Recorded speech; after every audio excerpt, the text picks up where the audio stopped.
오늘부터 디도서를 이제 묵상하게 됩니다. 이 디도서는 사도 바울이 같은 믿음을 따라 참 아들 된 디도에게 보낸 편지입니다. 1절을 보면은 하나님의 종이요 예수 그리스도의 사도인 나 바울은 하면서 자신을 소개하고 있죠. 바울은 서신서를 시작하면서 늘 자기가 누구인지, 자기 정체성에 대해서, 그리고 자신이 또 어떤 역할을 맡았는지, 자신의 사명에 대해서 분명히 밝히고 그 편지를 시작을 합니다. 이것은 단순히 자기 자랑이나 그릇된 권위의식 때문에 말하는 것은 아닙니다. 하나님의 택하심과 부르심을 받은 직분자로서 자기 확인과 또 하나님께서 맡기신 사명에 대한 그러한 확인이라고 볼 수 있고, 사도 바울은 늘 여기서 출발하는 것이죠. 내가 누구인가? 사도 바울은 자신에 대한 정체성이 분명합니다. 나는 하나님의 종이요 예수 그리스도의 사도다라고 하는 것이죠. 사람의 종이 아닙니다. 사람이 보내신 자도 아닙니다. 하나님의 종이고 예수 그리스도의 사도입니다. 이러한 자기 정체성에서 비롯된 역할, 즉 사명도 사도 바울에겐 분명합니다. 하나님께서 내게 직분을 주신 목적이 무엇인가? 그렇다면 내가 무엇을 해야 하고 내게 주어진 사명이 무엇인가? 라는 것을 분명하게 인식하고 있죠. 1절의 표현대로 하나님의 종이요 예수 그리스도의 사도인 나 바울은 하나님의 택하심을 받은 사람들의 믿음을 일깨워주고 경건함에 딸린 진리의 지식을 깨우쳐주기 위하여 사도가 되었습니다. 라고 말합니다. 그러니까 사도 바울은 자신의 역할이 두 가지다라는 것을 밝히고 있죠. 성도들의 믿음을 일깨워주는 일입니다. 그리고 성도들이 경건함에 이르도록 진리의 지식을 깨우쳐주는 것, 이것이 사도의 직분을 받은 역할이요 또 하나님께서 주신 목적이다라는 것을 명확하게 인식하고 있죠. 성도 여러분, 우리도 마찬가지입니다. 우리가 그리스도인이다라고 했을 때, 또 교회 직분자다라고 했을 때 정체성이 일단 분명해야 합니다. 그래야 내가 누구인지 그리스도 안에서 자신을 확인할 수 있어야 흔들리지 않는 것입니다. 하나님은 불변하시고 영원하시기 때문에 시작하신 일은 반드시 이루시는 분이시죠. 내 안에서 시작하신 하나님의 출발을 알면 우리에게 실수는 있어도 실패는 없습니다. 또한 우리는 사명이 분명해야 합니다. 그러면 가야 할 방향을 알게 되고 그 방향으로 나아갈 수 있습니다. 중요한 것은 속도가 아니에요. 방향입니다. 방향이 옳아야지 좀 늦게 가도 괜찮아요. 또 빨리 간다고 무조건 좋은 것만은 아닙니다. 방향이 틀리면 아무리 빨리 가도 오히려 더 멀리 벗어날 수밖에 없는 것이죠. 속도보다 더 중요한 것은 방향이다라는 말이 그렇습니다. 방향이 오르면 목표에 도달하고 완성하시는 분은 하나님이시기 때문에 그렇습니다. 교회도 마찬가지예요. 교회로서 우리가 누구인가를 늘 기억해야 합니다. 교회가 뭔지 세상 사람들이 말하는 방식으로 교회를 생각해서는 안 되겠죠. 또 교회가 뭔지 하나님의 말씀을 따라서 교회에 대해서 배워야 합니다. 교회는 무엇인가? 교회로서 우리는 누구인가? 우리는 하나님 나라의 시민 공동체입니다. 교회로서 우리는 그렇다면 어떤 사명을 받았는가? 온전한 샬롬을 확대하며 하나님의 나라를 이루어가도록 부름받았습니다. 다른 무엇은 다 부차적인 거예요. 있어도 되고 없어도 됩니다. 그러나 꼭 있어야 하는 것은 하나님의 나라를 이루어가는 것이고 온전한 샬롬을 확대하는 것이고, 그래서 하나님 나라를 증거하도록 우리를 부르셨습니다. 그렇기 때문에 우리는 매사를 말씀과 성령을 의존하여서 하나님께 묻고 또 하나님 앞에서 계획도 하고 또 하나님 앞에서 함께 실천하고자 힘쓰는 것이죠. 전인적인 삶을 회복하는 모습으로도 나타날 수 있고 하나님의 형상을 따라 사람다운 사람을 키워가는 모습으로도 나타날 수 있고 사랑의 이중계명을 실천해서 하나님의 이름을 높이고 하나님을 영화롭게 하고 그 하나님으로 인해 즐거워하는 것으로 나타나야 하는 것이 마땅합니다. 하루를 살아도 이런 자기 정체성과 사명을 떠올리며 살아야 하고, 우리가 7월 한 달을 시작하면서 우리 개인의 삶을 계획하거나 또 우리 교회 사역을 행할 때에도 이 두 가지를 늘 떠올려야 할 줄로 믿습니다.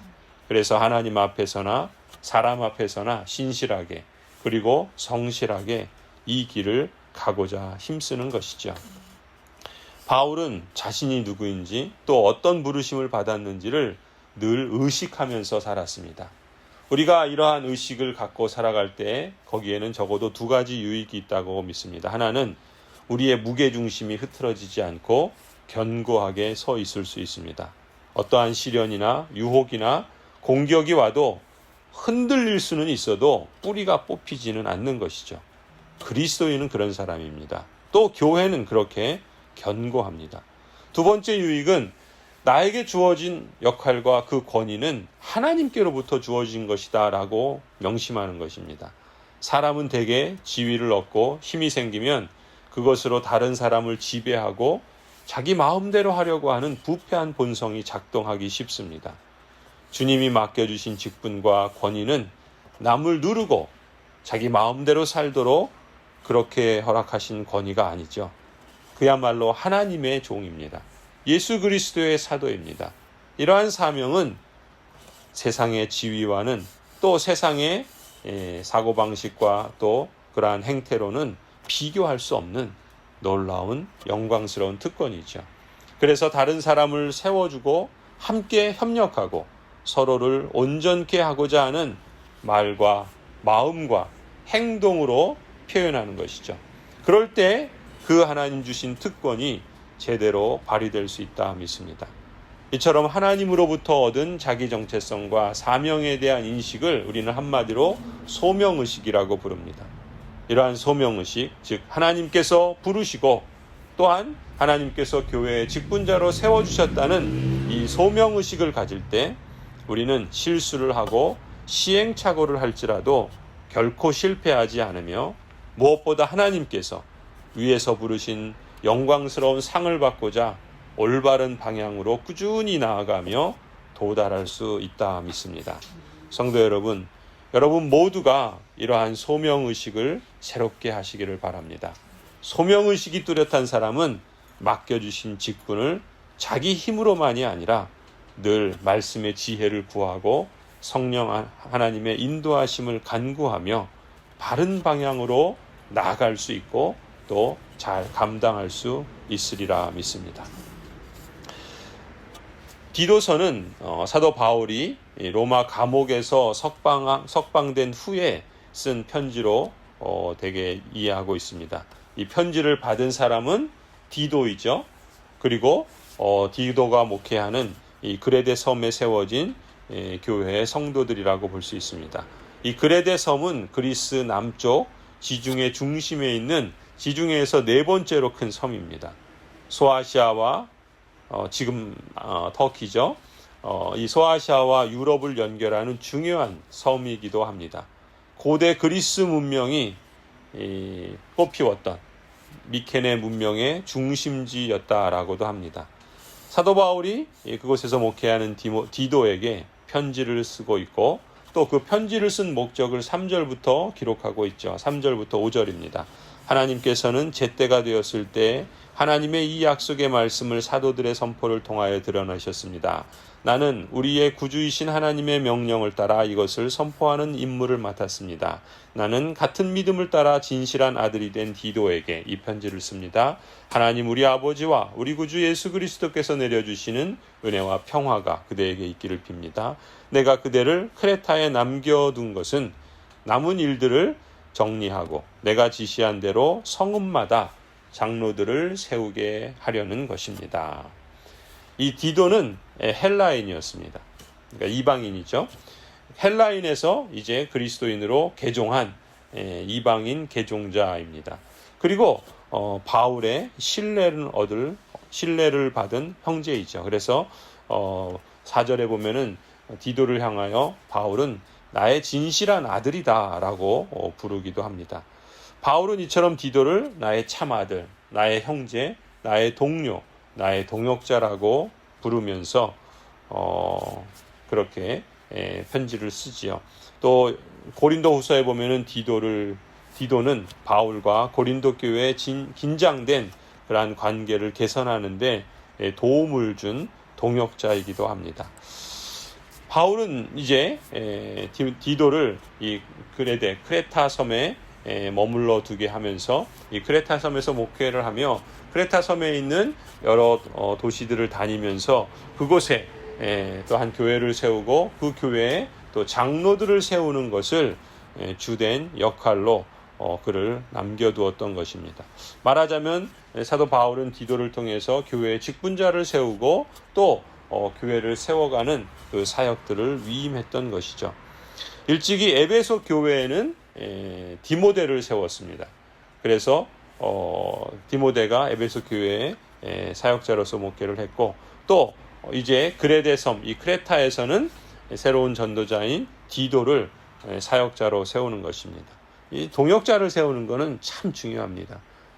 심지어 우리가 신학교 다닐 땐 그랬어요. 한 사람의 목회자가 하나의 교회다라고까지 말합니다. 그만큼 사역자가 중요하다라는 것이죠. 목회자를 잘 세워야 하고 또 그런 점에서 우리 교회 사역자들을 위해서 늘 기도해야 하며 또 새로운 사역자들을 필요로 할 때 하나님께서 참 신실하고 성실한 그러한 사역자들을 보내주시도록 우리는 늘 기도해야 할 줄로 믿습니다. 사역자만이 아니죠. 교회 직분자도 마찬가지입니다. 장로나 안수 집사를 잘 세워야 합니다. 권사도 또 서리 집사도 마찬가지입니다.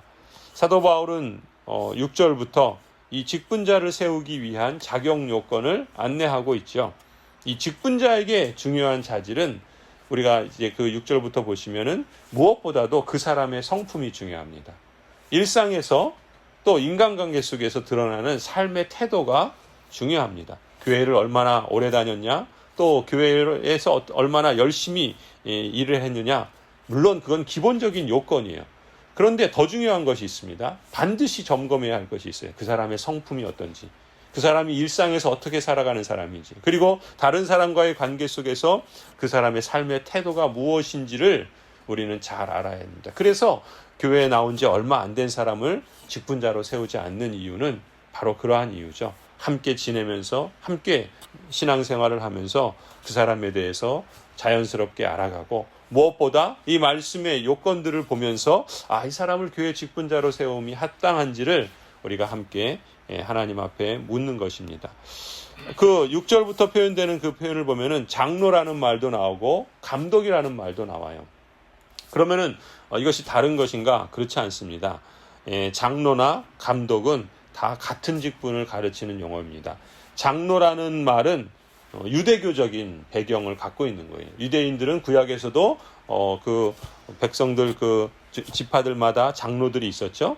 그런 점에서 유대적 배경을 갖고 있는 용어가 장로고, 감독이라는 말은 에피스코포스라고 해서 헬라적인 배경을 갖고 있는 용어예요. 그러니까 장로라고 표현하든 감독이라고 표현하든 이 두 용어는 동의어로 사용하고 있다, 이렇게 이해하시면 돼요. 그러니까 유대인들에게 말할 때는 장로라는 말을 주로 사용하고, 이방인들에 대해서 말할 때는 그들이 이해하기 쉽도록 감독이라는 말을 주로 사용을 합니다. 장로든 감독이든 같은 직분이다라고 이렇게 이해하시면 돼요. 그런 생각으로 6절부터 보시면 이렇게 장로의 또 감독의 자격 요건을 말씀합니다. 장로는 흠잡을 데가 없어야 하며 한 아내의 남편이라야 하며 그 자녀가 신자라야 하며 방탕하거나 순종하지 않는다는 비난을 받지 않아야 합니다. 감독은 하나님의 청지기로서 흠잡을 데가 없으며 자기 고집대로 하지 아니하며 쉽게 성내지 아니하며 술을 즐기지 아니하며 폭행하지 아니하며 부정한 이득을 탐하지 아니하는 사람이라야 합니다. 오히려 그는 손님을 잘 대접하며 선행을 좋아하며 신중하며 의로우며 경건하며 자제력이 있으며 신실한 말씀의 가르침을 굳게 지키는 사람이라야 합니다. 그래야 그는 건전한 교훈으로 권면하고 반대자들을 반박할 수 있을 것입니다. 이렇게 하나님의 말씀과 표준을 따라, 그리고 하나님의 뜻을 따라 교회와 성도들이 직분자를 잘 세우면 교회가 삽니다. 직분자로 세움을 받았다면 하나님께서 그 직분자를 통해서, 나를 통해서 교회를 잘 세우시도록 늘 자신의 정체성과 사명에 대해서 주님의 말씀을 따라 성찰해야 합니다. 그리고 소명을 갖고 충성해야 되겠죠. 또한 교회 모든 성도들도 직분자를 선출했다면 그 직분자가 하나님의 뜻을 잘 배우는지, 말씀의 표준을 따라서 행하고자 하는지, 그리고 그 성품과 또 그 관계 속에서, 그 사역 속에서 하나님 앞에서나 사람 앞에서 교회를 바르게 합당한 방향으로 세워가도록 기도하고 또한 그렇게 협력해야 할 줄로 믿습니다.